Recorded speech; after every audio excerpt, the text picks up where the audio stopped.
Welcome to Voices of Fear. Across the world, there are roads you don't stop on. Places where even seasoned drivers keep their eyes forward, hands tight on the wheel, and never, ever look back. In Thailand, one such road exists, whispered about among truckers, feared by locals, and avoided by the wise. Tonight, we take you down that stretch of asphalt where shadows linger longer than headlights and voices call out from the dark. Viewer discretion is advised.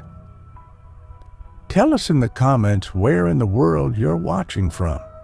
And if you haven't already, subscribe to Voices of Fear, where true horror finds its voice.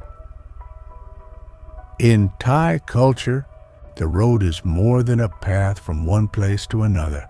It is a threshold where restless spirits wander between the living and the dead. There is a long-held belief in Pita Hong, spirits of those who died violently, suddenly, or unjustly. They cannot find peace. Instead, they roam, clinging to the site of their death. Truckers in Thailand who travel long, lonely stretches at night are said to encounter these wandering souls most often. Some roads are marked with spirit houses, small shrines built to appease the dead, offerings of fruit, incense, or whiskey left at their base. But there is one road outside of Chonburi province that locals whisper about, a highway that cuts through forest and swamp. On maps, it looks ordinary, but among truck drivers, it carries a different name. The road where you never stop. Because those who stop never drive away the same. Story 1. The first truck. It was 1998. Somchai, a long-haul trucker in his early 40s, was running his regular cargo route through Chonburi, Thailand. He'd been on that stretch countless times before, but never this late, never in weather like this. The rain wasn't falling. It was hammering, pounding against his windshield so hard that even with the wipers squealing at full speed, he could barely see 5 meters ahead. The road twisted through thick jungle, unlit, the kind of highway that swallowed your headlights whole. Somchai leaned forward, both hands gripping the wheel, his knuckles white. Every driver knew night runs were the worst. Fewer cars, more accidents, and sometimes other things. At exactly 2:45 a.m., something cut through the blur. His headlights caught it. No, her. A figure stood dead center in the lane. He slammed on the brakes. Tires screeched. The massive truck skidding sideways, rattling under the force of the rain-slicked pavement. The trailer groaned behind him as the rig screeched to a halt, just short of her. There she was, a woman, still, silent. Her skin looked pale under the beam of his headlights, her long black hair plastered to her face like seaweed. Her clothes clung to her frame, soaked through, as if she'd been standing in the rain for hours. And then, slowly, deliberately, she raised one arm, her hand extended, a finger pointing into the darkness of the trees beside the road. Somchai rolled down the window, shouting into the storm, "Kun, are you all right? Do you need help?" But no reply came, just rain, just the steady hiss of water hitting asphalt.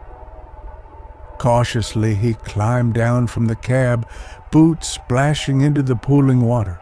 He squinted through the sheets of rain, trying to get a better look. And in the flash of lightning, she was gone, vanished. Only the empty road stretched out before him. The trees swayed violently in the wind, but no figure, no movement, nothing. Shaken, Somchai hurried back into the truck, slamming the door shut and locking it. He sat there for a moment, chest heaving, trying to convince himself his eyes had been playing tricks. Then he felt it. The driver's seat was wet. Not from the rain he carried in. No, this was different. It was as if someone had been sitting there. His clothes clung uncomfortably against the damp cushion. And then came the smell. Thick, foul, unmistakable, swamp water. The stench filled the cab, coating the back of his throat. Somchai reached for the ignition, desperate to get moving, but when his eyes flicked to the rearview mirror, his blood ran cold. For just a second, no longer than a blink, he swore he saw her. In the back of the cab, head bowed, hair dripping across her face, sitting perfectly still. Lightning cracked across the sky, and the mirror showed only emptiness again. Somchai slammed the truck into gear, tires spinning as he tore down the highway, never daring to glance back again. He survived that night, but he never returned to that route. He told anyone who would listen. She wasn't asking for help. She was asking me to follow. Story 2, The Convoy. It was 2004, and the rumors about the swamp road were already well known among truckers. Too many accidents. Too many stories of pale women appearing in the dead of night. So when 3 drivers, Prasit, Niran, and Arun, were scheduled to haul cargo through that stretch, they decided to move together, a convoy. Strength in numbers. They agreed on one rule before they left the rest stop: no matter what happens, do not stop. By midnight, the rain had eased, but the fog was worse. A heavy blanket rolled across the asphalt, curling around their headlights like smoke. The jungle pressed tight against both sides of the narrow road, the swamp beyond it invisible, but always there. The lead driver, Prasit, suddenly came on the CB, his voice low, uneasy. Something just crossed my beams. Big shadow, too slow to be a dog, too heavy for a man. The other 2 tightened their grip on their wheels, eyes scanning the mist. None of them said what they were all thinking. It didn't move like anything alive. Then the radio hissed again. At first, just a whisper, faint, broken by static, but then unmistakable, a woman's voice. "Why, did you leave me here?" Soft at first, then sharper, the words stretching into a cry. All 3 men froze. They heard it, every syllable, and none of them had touched the mic. They pressed on, silent, refusing to break formation. Minutes later, Niran, the second driver in line, noticed something wrong. His headlights flickered once, twice, then darkness. His entire rig was swallowed by the black. The men in the front and rear trucks watched in horror as Niran's truck disappeared between them. Only the faint outline of his trailer remained visible in the moonlight. Arun shouted into the radio, "Niran, you still with us?" But the only reply was static. And then, as suddenly as they'd gone out, the headlights blazed back on. What they revealed froze the blood of the men behind him. Niren was slumped forward in the cab, hands locked on the steering wheel, his face pale, eyes wide open but glassy, unfocused. His lips moved soundlessly, whispering into the void, as if answering someone sitting beside him. The convoy didn't stop. They couldn't. Hours later, they reached a checkpoint near the edge of town. One by one, they pulled over. When the guards approached Niren's truck, he didn't speak. He didn't explain. He simply climbed down, walked past them all, and left. He never returned for his cargo. He never touched a truck again. Prasid and Arun swore to their graves that during those long minutes when Niren's rig went dark, they saw more than just fog. On both sides of the swamp road, the mist seemed to part, and there, dozens of figures lined the roadside. Silent, motionless, watching. Their faces pale, their eyes hollow. Some were men, some women, some no more than children, all of them staring as the convoy rolled past. And when the headlights came back on, they were gone.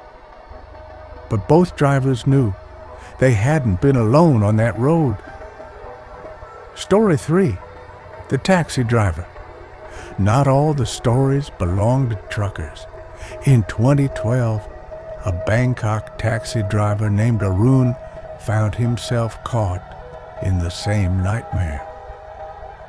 It was well past midnight when he pulled his cab to the side of a dimly lit street. A lone figure stood under a broken street lamp, a woman waiting. She wore a traditional Thai dress, the silk fabric clinging damply to her form. Her long black hair veiled her face, and when she slid into the back seat, she said almost nothing. Her voice, when it finally came, was soft, hollow. "Take me to the swamp road." Arun hesitated. He knew the stories. Every driver did. But something in her tone left no room for argument. He nodded and began the drive. For the first stretch, silence filled the cab.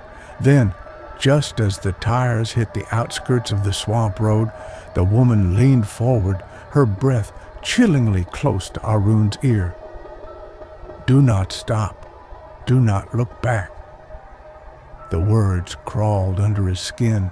Arun's hands trembled on the wheel. Against every instinct, he glanced at the rearview mirror. And she was gone. The back seat was empty. His chest tightened as fear surged through him. He could still smell her, though, the thick, pungent odor of wet earth and stagnant water, as if the swamp itself had entered his cab. When his eyes darted to the passenger seat beside him, his blood ran cold. The seatbelt was buckled tight, and the fabric of the seat was soaked through, glistening under the dashboard lights, as if someone drenched had just been sitting there. Arun's pulse raced. He veered off at the nearest roadside shrine, desperate for some sense of protection. He stumbled out, incense trembling in his hand as he lit a stick, bowing quickly, praying under his breath. But the flame refused to hold. Each time it caught, an invisible gust of wind blew it out. The trees were still, the air silent, yet someone wouldn't let it burn. Arun drove home shaken, telling himself it was over, but it wasn't. Days later, he fell ill, a fever that clung to him, accompanied by strange visions. He swore he saw her everywhere, in mirrors, her face hid behind that curtain of hair, in windows, her silhouette waiting just beyond the glass, always pointing, always toward the swamp road. At night, he dreamed of drowning, of water filling his lungs, and when he woke, his bed sheets were damp, as though he had been pulled dripping from a river. His condition worsened until monks were called to his home. They chanted deep into the night, sprinkling holy water, burning incense until the air was thick with smoke. Finally, one of the monks looked at him gravely and said, "You carried her too far. She does not belong in your home. She wants to go back." Only after the ritual did Arun recover, but he never drove that route again. He warned others, once she chooses your car, she never really leaves. What binds these encounters together is not chance, it is culture. The woman in white recalls the Thai spirit Moi Nak, a mother who died in childbirth and haunted villages until appeased.